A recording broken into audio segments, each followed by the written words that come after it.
بسم اللہ الرحمن الرحیم۔ حضرت مغیرہ ابن شعبہ رضی اللہ تعالیٰ عنہ فرماتے ہیں کہ میں نے رسول اللہ صلی اللہ علیہ وسلم کو یہ ارشاد فرماتے ہوئے سنا، اللہ تعالیٰ نے تمہارے لیے 3 چیزوں کو ناپسند فرمایا ہے۔ کتنے چیزوں کو؟ 3 چیزوں کو ناپسند فرمایا ہے۔ نمبر 1، بے فائدہ ادھر ادھر کی باتیں کرنا۔ سمجھ رہے ہیں؟ بے فائدہ ادھر ادھر کی باتیں کرنا۔ نمبر 2، دوسرا نمبر ہے مال کو ضائع کرنا۔ کیا کرنا؟ مال کو ضائع کرنا۔ بے فضول ادھر ادھر خرچ کر رہا ہے، سمجھ رہے، کوئی مقصد نہیں ہے لیکن بس عیاشی میں بس خرچ کرتے جا رہا ہے۔ اور تیسرا، زیادہ سوالات کرنا۔ سمجھ رہے؟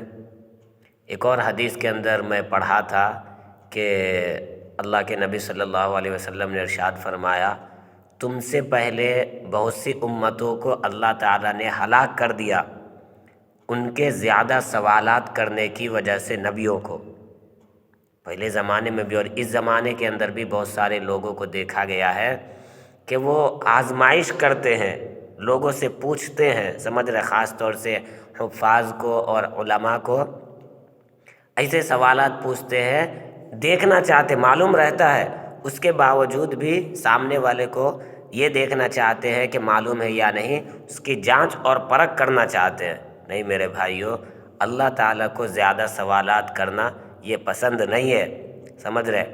قرآن کے اندر اللہ تبارک و تعالیٰ نے جو بنی اسرائیل کا واقعہ بیان کیا تھا جس میں گائے کا ذکر ہے، تو اس میں اللہ تبارک، مفسرین یہی بتاتے ہیں کہ اگر وہ لوگ وہ کر دیتے جیسا کہ اللہ کا حکم تھا، یعنی کہا گیا گائے ذبح کرو، ذبح کر دیتے تو پھر آگے اور کوئی بات نہیں تھی، لیکن وہ کیا کہنے لگے، گائے کیسی ہونی چاہیے، کالی ہونی چاہیے، پیلی ہونی چاہیے۔ پھر اللہ تعالیٰ بھی آگے اور اس کا جواب میں بھی کیا کہا، دوسری بات کہہ دی۔